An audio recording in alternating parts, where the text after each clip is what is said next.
Good morning, and welcome to the Unitarian Universalist Congregation of Princeton, where in our warm and welcoming community, we live our message of hope, love, justice, and joy. We extend a special welcome to our visitors this morning. We're really happy that you've joined us, and we invite you to everything we do. So if you haven't stopped by the newcomer table outside at Robinson Lounge yet, please do so after the service so that we can add you to our e-lists so that you'll get announcements about the many different activities and programs that we have happening here at UU Princeton. We first want to start the service with a great big giant thank you. If you had anything to do with the spring sale over the weekend, set up, clean up, contributed something, anything at all, please rise so we can thank you.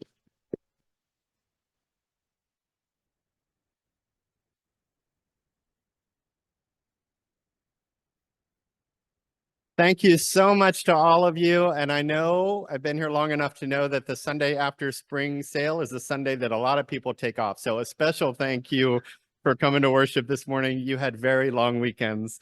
It was a wonderful success. The spring sale is a great big giant outreach yard sale, rummage sale that we have, and all the money goes to outside outreach grants. It goes to nonprofits doing great work in our area. Gross proceeds from the sale are still being tallied, but we're close and we might actually top last year's record. So far, we've raised over $32,800.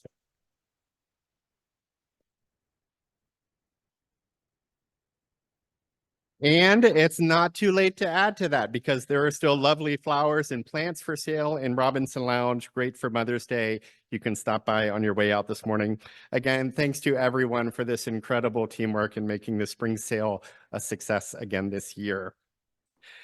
And if you spent the weekend working on that, next weekend, you might just want a break. So you can come to fellowship night on Saturday. No work, just pizza and friendship with folks you know and folks you'll get to know and more friends by the end of the evening. You'll gather at 6. You can bring your friends, relax and chill for fellowship night. All are welcome. Again, that's next Saturday at 6 p.m. here at UU Princeton. And we have a stewardship drive update with the one and only Bill Gilmore.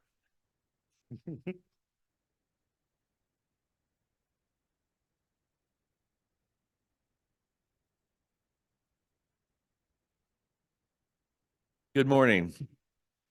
And as you can imagine, the angst I may have had when our stewardship team, Cindy Funkley and Liz Silverman, asked me to put a few reminders out there with regard to what pledging is all about. Some of the things that they kind of forgot to tell you about when we first started this whole thing. So I'm going to be talking about that, and hopefully I do a good job of it. So first and foremost, I want to thank all of you who have completed your pledge, and that has been extremely helpful because that helps us build a strategy on how we are going to fund our annual budget. But there's still about 11% of our pledgers who have not completed that, and that needs to be finalized shortly. Okay, just a reminder on that score. So let's get started on this. I'm going to call this a story of 3 reminders, things that people should be thinking about when they start this trail of putting their pledge together. And so when most of us, again, thinking about angst, when you sit down and try and fill out the old pledge form, guess what? You're stressed. You know, how the hell am I going to look forward and figure out what's this coming year I can do? Is there any relocations happening? Am I getting a new family member in the old crowd? You know, the whole thing. And then also, and is there any chance that I might have the ability for a stretch goal? You know, the old business parlance of a stretch goal. So let's keep in mind, one of the things that you should always start from, and this is reminder number 1, is what is the average membership amount that we should be focused on, the target, the goal, the guideline. Well, that is on average roughly $3,000. That is the average. So one of the things that we try and do then, we have the high and low pledgers. So those that are in the high pledge, that we thank you for that, because that helps offset that gap in the low pledgers who, again, for a variety of reasons, That's where they exist. And so that helps offset and come to that average. But again, we can't always just rely on the high pledgers because things change. There is an ebb and flow to a congregation. Well, it happens. People come in, new growth, new members. We also have those that we lose, those that get relocated or maybe pass on. And so if you lose someone in the $5,000 range who is a pledger, it makes a lot of pressure on those that are left to fill that gap. And excess, especially in the lower edge of our givers. And so the second suggestion that reminder that our team has asked me to ask you to do is think about what you can do in terms of increasing your pledge. And one of the suggestions that they gave, generally people always think about a COLA. Well, it's not necessarily as good as putting a little bit more specificity into it. So they have suggested, and I'm calling this is my call, calling it the rule of 500. So the suggestion is, for example, say you're a $350 pledger. If you would round that up to 500, that would be great.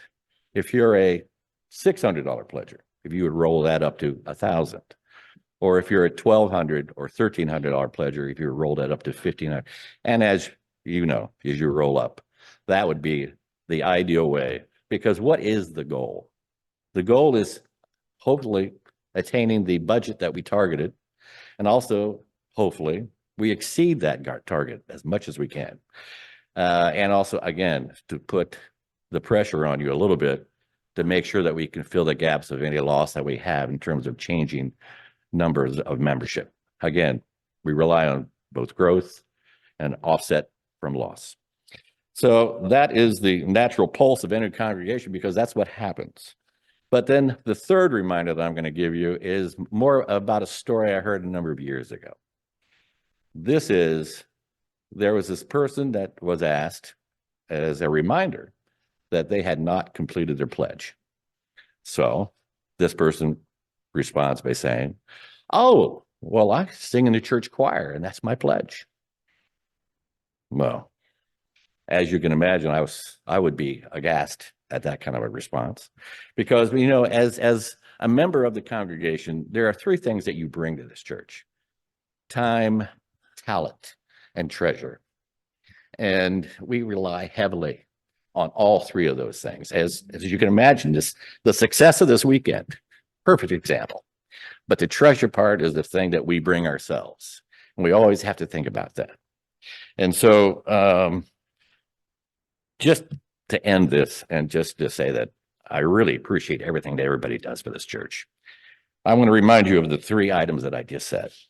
First, keep the average pledge target, goal, or guideline in mind when you're doing this. If you can, number two, boost your target each year if you can, and use that rule of 500. That is extremely helpful, and that would be very helpful for us achieving our goal. And then volunteering is valuable. I will never denigrate the value of volunteering, but it does not pay the bills. We need your support on the treasure leg of the stool. All right. And finally, just my own little point: enjoy the community that we are. Thank you.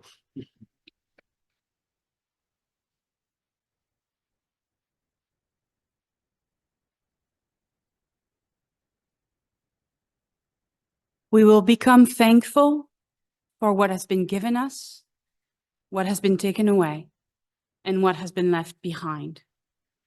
And that's a saying from the St. Augustine Fellowship. Our prayer this morning comes from the late Reverend Nancy Schaefer. It's a prayer titled "Prayer for This Church." May each one of us have skin that longs to touch other skin, fingertips that long for other fingertips, or whole hands and even arms, bodies that want to stand next to other bodies, not alone, while singing and bending, stirring soup. May ones whose skin doesn't cry out for other skin wish it did, and so teach it, so that no one stands alone and no one aches and does not say so. May our doors be so open it is drafty inside, And people sometimes shout because noises without come also within. May those sheltered here sometimes cry all at once, letting tear water clean what words by themselves cannot. In silent times, may everyone present hear everyone else breathing and know this is not separate from how the world breathes all night. May we always have enough room for those many who want to come in. May those who cherish this church be so glad they cannot stop speaking, stop asking, and may that crowding itself be a gladness as we keep adding rooms. May we notice each one who is new and invite her to stay. May our list of names for the holy not ever be finished. And may we hear God chuckling with us as we find still more. And here in the silence, we offer these, the prayers and meditations of our hearts.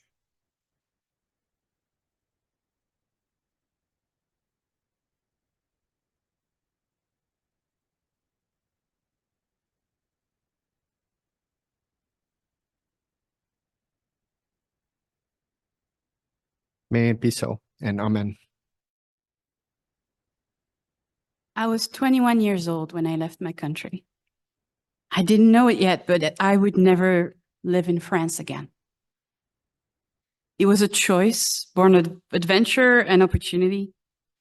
I followed a boyfriend clear across Europe, and that's as deep as that decision really went.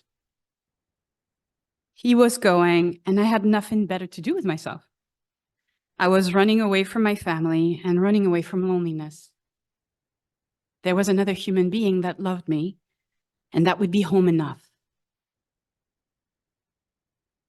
It's hard to explain how vulnerable you feel trying to navigate a life you are alien in.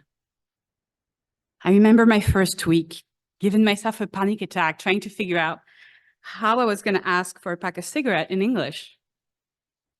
For the first time in my life, I was forced to interact in a language that was not my own. Was it a box of cigarettes, a packet? I had no idea. I am incredibly privileged. I had 10 years of good schooling in English by then. And still, I tied myself in knots. It didn't even occur to me to point and mumble. Having to translate a foreign language in your mind constantly leaves very little room for processing and adapting on your feet. Almost immediately, it became quite difficult to not overthink everything. I had to rehearse in my mind or deal with the constant frustration and intense alienation that comes with not being understood. It's really hard to understand how vulnerable that feels. The decision to expatriate myself permanently didn't hold much more weight for me. It was made of the same opportunity and need to run away. My soon-to-be and currently ex-husband was moving clear across the world, and I still didn't have anything better to do. He never would be home enough, though, so I started to look for safety other places. I dove into the English language with abandon and a serious dose of masochism. I'm obviously fluent now, but it took years of intense effort and a small fortune in audiobooks. Still, no amount of work can make English my mother tongue. And no amount of mastery can make me feel like I deserve to be here. I progressively shut myself off from the world, increasingly wanting for respite. I am incredibly privileged, and I made myself a really pretty, really cozy cage, but there was little safety to be felt there either. I tried to make other people responsible. I yelled and I nagged and I demanded that care and consideration, and I never had enough. Human beings are beautiful because they are flawed. and every flood was reminding me that I was out of place. It's really hard to explain the heartbreak of being neither here nor there. Every year, I belong in France less, and I belong here more. But part of my soul will always be there. I am incredibly privileged. I got to make that choice. I had no idea where that choice would take me, but I always had agency. I made that choice freely. Honestly, mostly out of sheer stupidity, but I don't have many regrets. I wish I could visit my ancestor's grave like I did with my grandma as a little girl. I wish I could go and meditate on my beach like I used to. I wish it didn't make family relationships so much more complicated. Well, maybe, but I stand fully behind my choice to build a life here. It's really hard for me to understand what it might feel like to feel forced into that choice. It took me 20 years to come back to myself. 20 years to be able to recognize that I am beloved. I do believe it was a sacred journey. And I do believe that the refugee families we host are on a sacred journey. I hope we can help another family feel held by the love that unites us all. It's hard to explain the relief and the heartbreak that comes with discovering that safety was with me all along. That I am the sanctuary I was so longing for. The great love that unites us all lives inside me, as I believe it does in all of us. Peace is mine to have. Safety is mine to have. Love is mine to have. Not to find, but to have. I was never out of place, and no amount of running away could keep me from the home that I carry.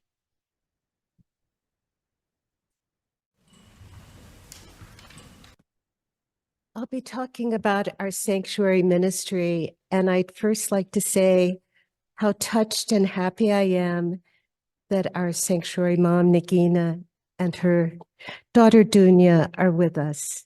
Thank you, Nagina.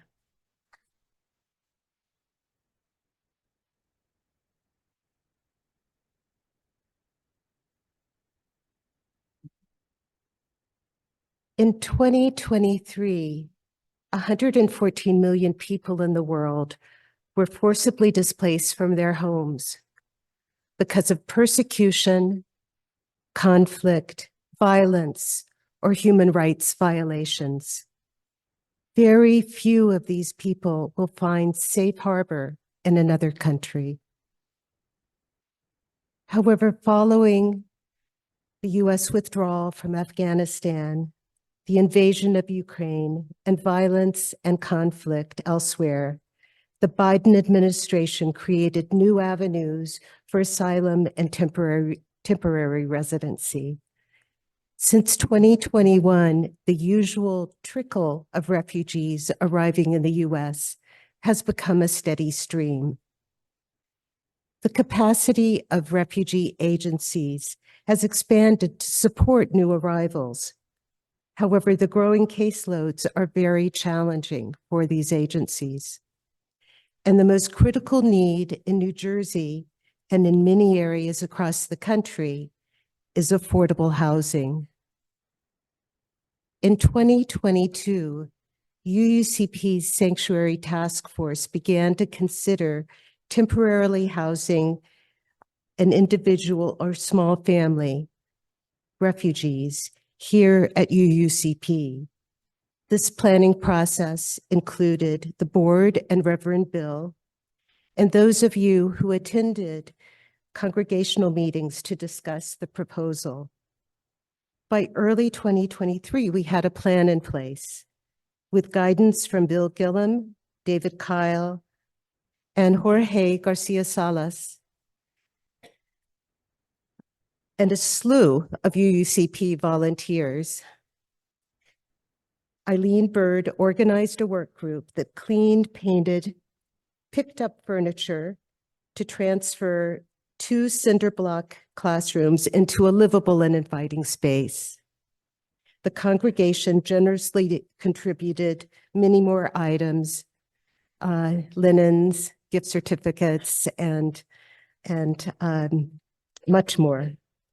In March 2023, we entered into a partnership with an authorized resettlement agency, Interfaith Rise.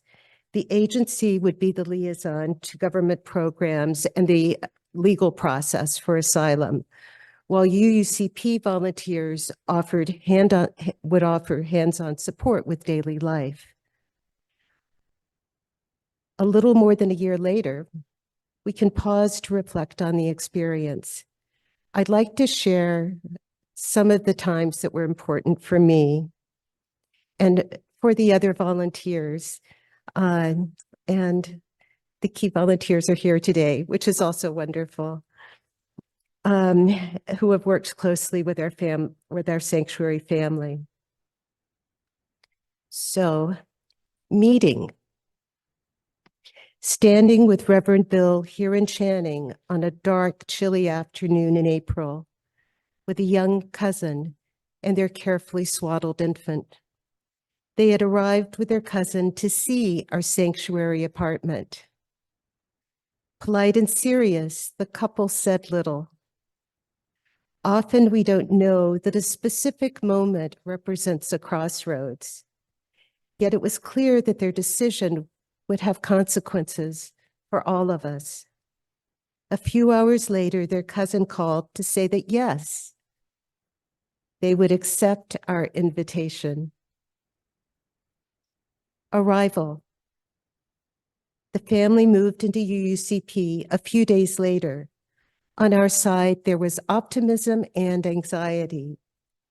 Our sanctuary team and hands-on volunteers had developed plans to cover many contingencies. I had worked with 2 other Afghan families as a refugee volunteer, but it was hard to feel confident. Could they be comfortable with us? Could we provide the support they would need? In those early weeks, visiting, I would often find the family sitting on a grassy hillside near the memorial garden. With a few words and gestures, they welcomed me and expressed pleasure with the flowering trees and lush grass. With the help of their phone translation app, we began to get to know each other. Did I have a husband? Children? How many brothers and sisters did they have? Spring weather in New Jersey reminded them of Kabul.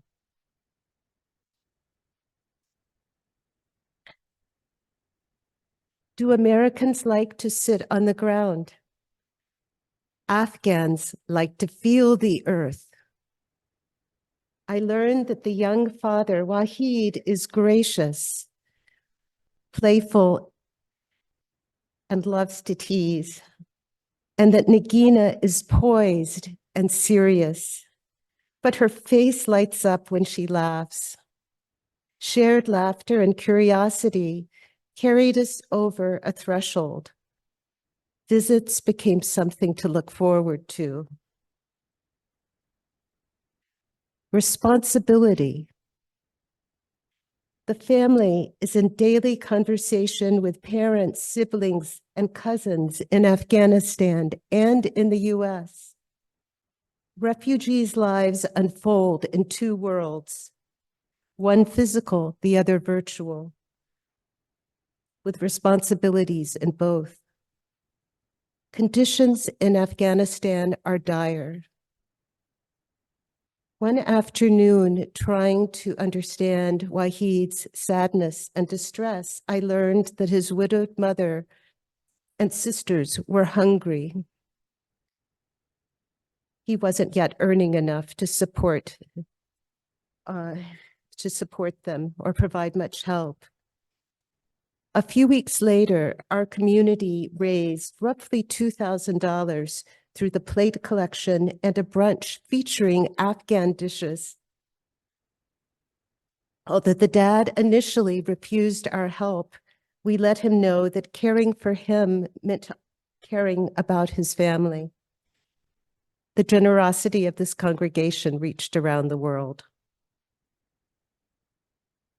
Strength. We soon learned that the parents' days and nights revolved around their beautiful child's complex needs. Born 4 months premature, Dunya requires, or at least back then required, day feedings and night feedings, twice daily breathing treatments, and frequent medical care.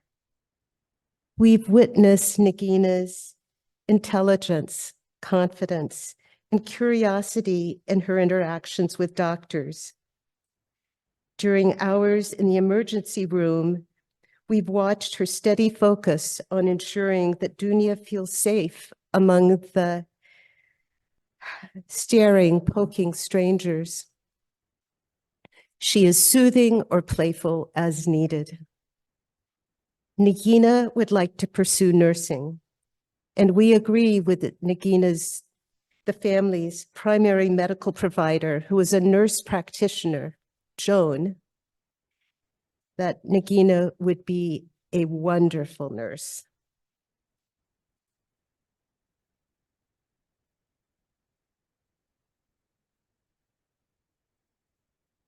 By September, the family had saved enough money to buy a car, which allowed the dad to start a job in Hamilton. After months waiting for an apartment to become available near the dad's job, the family moved out of UUCP on January 4th. We're very pleased to report that we spend more time these days on the complex and absolutely critical task of helping the parents learn English than on medical and dental care. In sharing these thoughts and memories,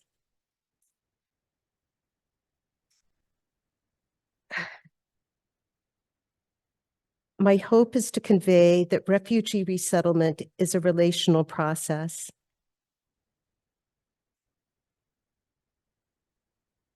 For the volunteers and the family, there was confusion and frustration, and also discovery, satisfaction, and growth on both sides. In this dance, the other meets the other until the differences become incidental to our connection. It was and is a joy and privilege to be part of this family's life and to work together to support them and one another.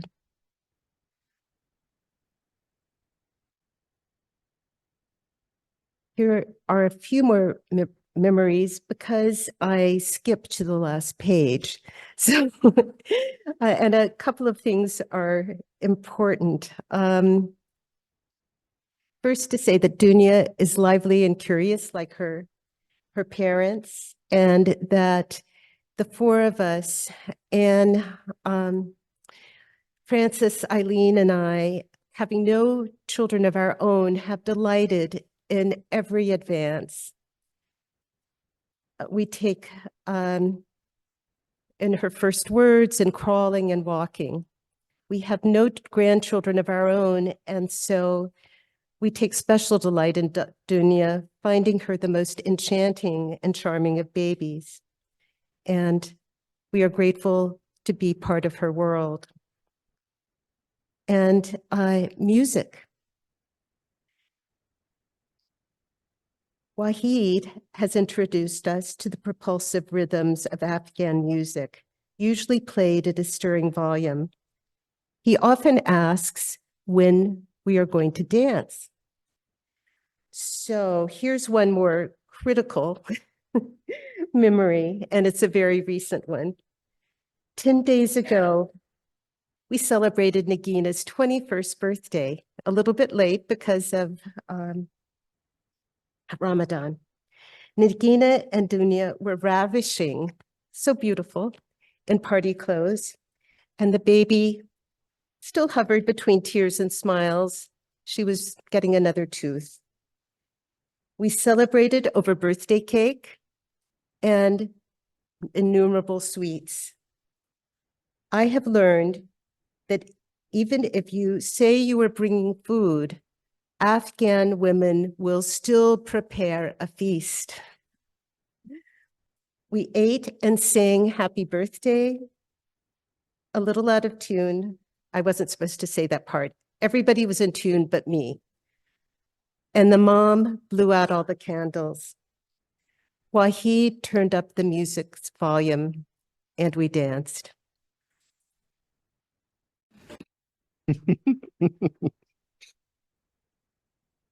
A modern Buddhist monk tells a story of having to build a stone wall for his monastery. This was not the sort of work to which he was accustomed, so he had a lot of learning to do, but he was a teacher and physicist in his earlier life, so he knew how to learn, and learn he did, how to lay the foundation and build the wall and make it secure so that it would last. He carefully chose each stone and placed it exactly where it should go, using cement and mortar so that they would stay there. And by the end, he had crafted what most would consider to be a lovely and perfect stone wall. After he finished, however, and stepped back to look at his creation, he was mortified to see that 2 stones were out of place.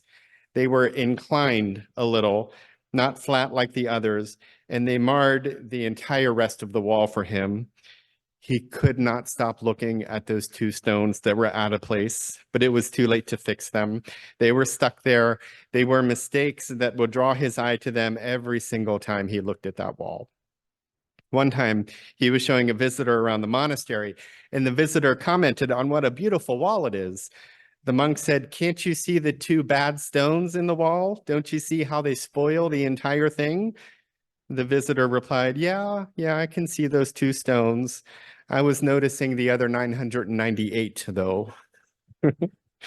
The monk who tells this story is named Ajahn Brahm, and he is an abbot in a monastery in Australia. His story asks us to think about how we view what we and others make and create in life. Some of us are our own worst critics. There's always more to do, always something to fix, always opportunities for repair. Something has always gone a little wrong. And when we see what we have created or left, those blemishes are often the first things that we can see. And then sometimes we make sure that others see them as well. That's to say nothing of how we ourselves can see the blemishes in others and focus on them, and how others can mistreat us in the same way. It's true that sometimes we are our own worst judges, but sometimes others can be pretty bad at that too. And sometimes we are toward others as well. We would like to be more easygoing than the monk, accepting the imperfection with perspective and laughter instead of frustration. And we would like to be appreciative, like the visitor, noticing the beauty and ignoring the mar. For many, perhaps these are skills to learn and attitudes to adopt. These are mindsets and conditions of the heart to cultivate and grow, accepting, even smiling on the imperfection and appreciating out loud the beautiful and the good. These are things to practice until they're learned, to do until they're done naturally, to fake until they're authentic. For in that more embracing and grateful space, we can build something new, something with different flaws, but equal beauty, something that captivates and even serves a really good purpose. The wall part of the story stands out to me for the visibility of walls in today's discourse, especially political discourse. I'm reminded of Ronald Ryell, an architect who took the US government's request for ideas for a new border wall in the mid-2010s to heart. He responded with a book, Border Wall as Architecture, a manifesto for US-Mexico boundary that imagines different kinds of border walls. For example, a solar wall to help generate power, a teeter-totter wall that straddles the boundary and emphasizes interconnectedness and interdependence, a library wall where you can pass books back and forth, a giant xylophone wall where you can play music, even a confessional wall where you confess to whoever is on the other side of the wall. My favorite may have been the simple beauty of a cactus wall, just a long row of cactuses. I love the idea of saying, where's the border? And someone saying, that's just those cactuses over there. He sums up his manifesto by writing, a reframing of our border wall as architecture is but one way of illustrating an ever more important goal.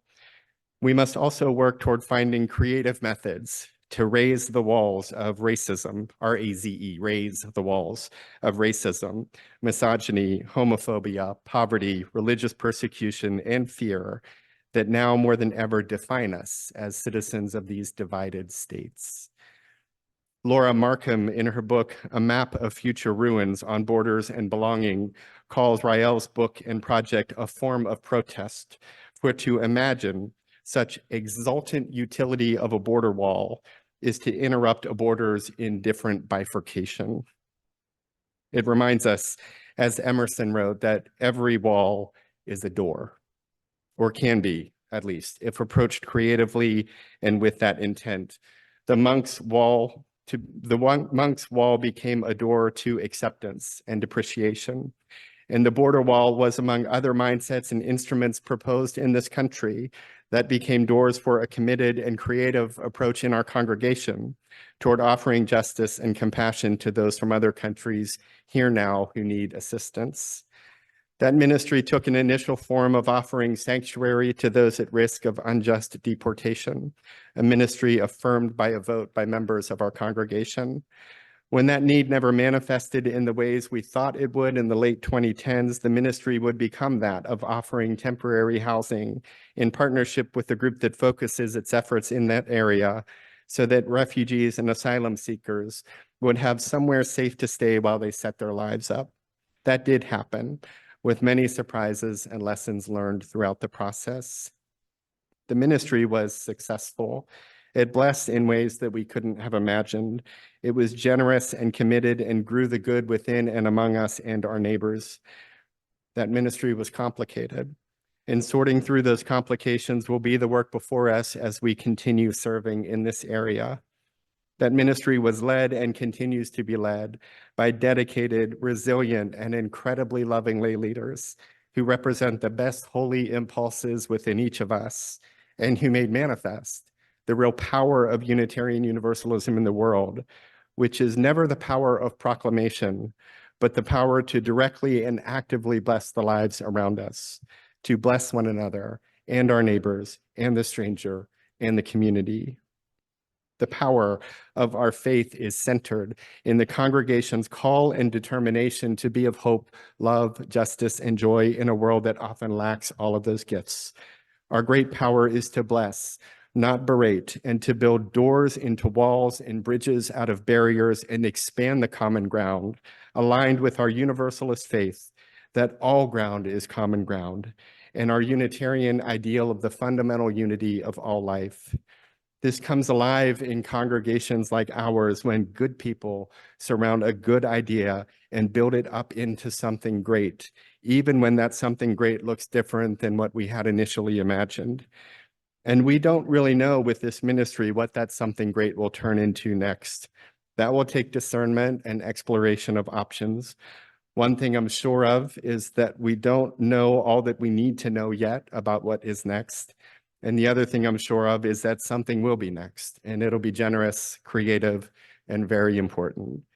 And the last thing I'm sure of is that the next expression of our immigration and sanctuary ministry will be one that, like everything we've done so far, we do together. We'll be committed to one another so that as we build our ministries, this one and all of them, we knit our lives together as well. That's the blessing that outlives the event or program or whatever stage we're at in whatever point we are. We build together, and having served in love and grown in spirit, we then hear that voice during a brunch, or we see that face in worship. We come to know their families and interests, and ours and our lives are more connected than they were. There's friendship, affection, and a sense of unity that lives well beyond the moment of any given ministry. That's the blessing we get. And it's the blessing that builds and builds and builds. For in each ministry, we are reminded, until we believe it, that we are not alone and that we are important and that we can create great expressions of justice and compassion that have direct impact in the world, and that we can expand the care that we have for and with one another to bless beyond every wall, imagined and real. And like the monk's wall, what we build will never be perfect, but it's the imperfect wall that becomes a door or a pathway or a fallen barrier whose rubble reminds us of the overwhelming and indefeatable love within the human condition, the love that answers fear with faith, despair with hope, powerlessness with the assurance of how strong we are when we serve in love together, the love that answers every evil with human words and human acts and human groups working together for the good and the true and the free, the love enlivened by this congregation and others that acts to bless one another and the world every day in countless ways. And with that, the walls in our hearts can fall as well, and the walls in our minds, and the walls we've constructed between ourselves and our neighbors. We can look at those little openings, those imperfections, those uneven bricks, and see not errors, but opportunities to further chip away at them, to make them fall, to speak with love of whoever we wall off in our hearts until we believe it, and until the walls come tumbling down. And our love, like the source of love, becomes bigger and broader and better than before. It's the kind of love that catches on, that transforms and heals, and through us heals all our relations. It's worth serving and growing and sharing, for it saves and frees us, all of us, from lives of anger and division. And we build it best together, perfectly imperfect, dreaming big, working hard, learning, and as often as we can, laughing as we go. May we learn, laugh, and serve in love together in ways that we can imagine right now and in ways that we can't. May it be so, and amen.